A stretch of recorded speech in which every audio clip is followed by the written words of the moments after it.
for somebody to be talking about he wants to hear from Nigerians whether he should run or he should not run when primaries have already taken place, I think it doesn't make sense. When the Independent National Electoral Commission released the official list of 19 presidential candidates for the 2027 election, one massive name was entirely missing: former President Goodluck Jonathan. While his supporters expected a historic comeback, a series of catastrophic structural missteps completely disqualified his bid before the campaign even started. Here is the unexaggerated breakdown of exactly why he failed to make the cut. Before I continue, like and subscribe to our YouTube channel. We shall all rally around him and ensure that, he becomes the next president in 2027.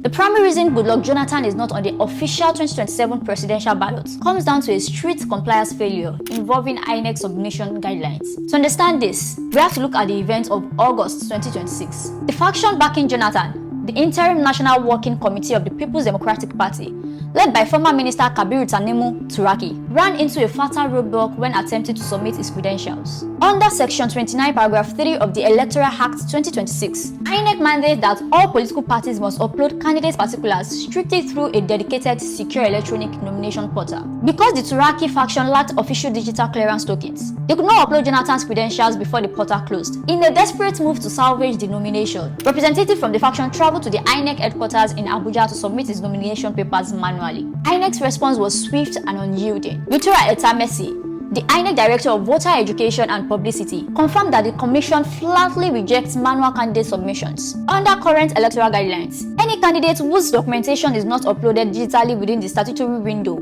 is automatically disqualified from public display and balloting.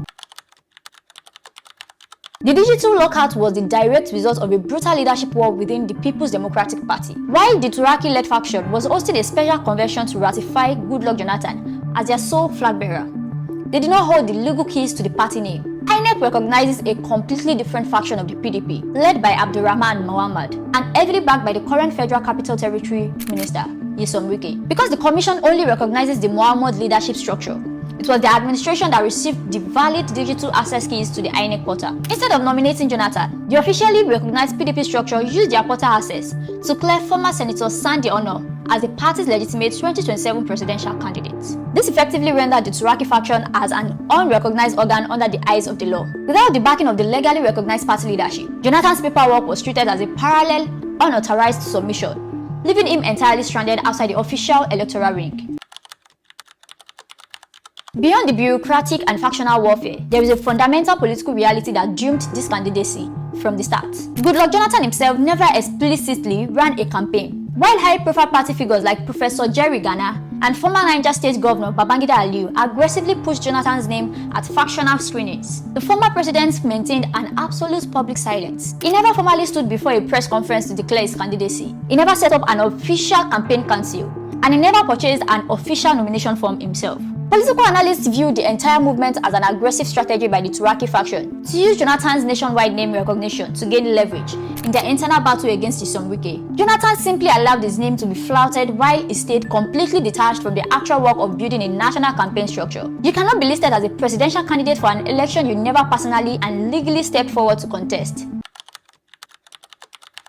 It is a common misconception that Jonathan was left off the list because of constitutional disqualification. It is important to clear up the legal facts regarding this timeline. Earlier in May 2026, critics argued that Section 137, Paragraph 3 of the Nigerian Constitution disqualified him. This law states that anyone who is sworn in to complete the term of a deceased president cannot be elected to the office more than once. Jonathan had completed the late President Umaru Yar'Adua's term before winning his own full term in 2011. However, a federal high court sitting in Yenagoa, Bayelsa State, ruled explicitly on this matter in late May 2026. Justice Issa Dashen clarified that the constitutional amendment took effect in June 2018 and cannot be applied retroactively to Jonathan's past tenure. Therefore, Jonathan was fully eligible under the law.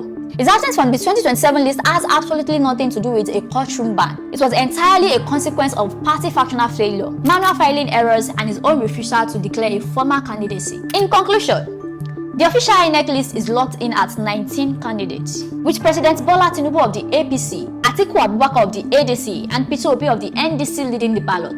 The Turaki faction has indicated they will appeal the decision, But as of today, Goodluck Jonathan's political comeback is officially dead. What is your take on how this administrative failure went down? Do you think INEC was right to reject the manual submission, or should the faction have handled their internal crisis better? Leave your thoughts in the comment section below. Thank you for watching. We will see you in the next video, and bye for now.